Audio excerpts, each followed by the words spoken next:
Agad na nagbigay ng mensahe at pakikiramay ang asawa ni Andy Eigenman na si Pilmar Alipayo sa yumaong ina ng kanyang asawa na si Jacqueline Jose.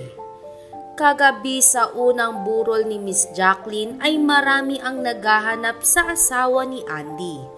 Hanggang sa matapos na ang unang burol ay hindi pa rin nila ito nasisilayan.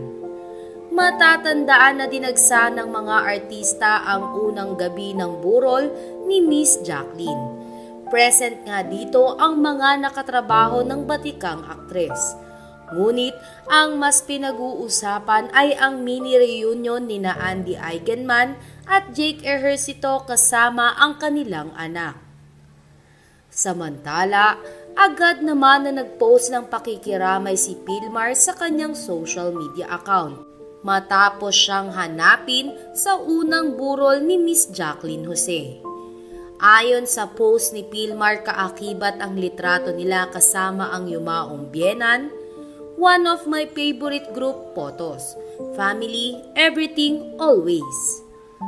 Gayunpaman, ang nakikitang dahilan ng netizen kung bakit hindi nakapunta si Pilmar Alipayo sa first wake ni Miss Jacqueline Jose ay dahil punong abala ito sa mga business nila ni Andy sa Siargao.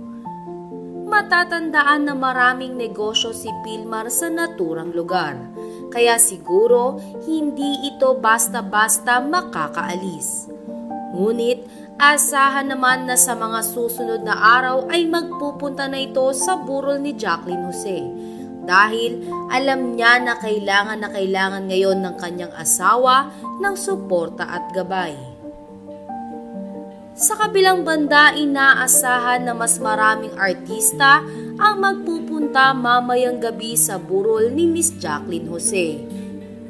Hindi pa nga nakakapunta ang isa pang anak-anakan ni Miss Jacqueline na si Coco Martin. Si Coco rin ang latest na nakatrabaho nito bago ito pumanaw.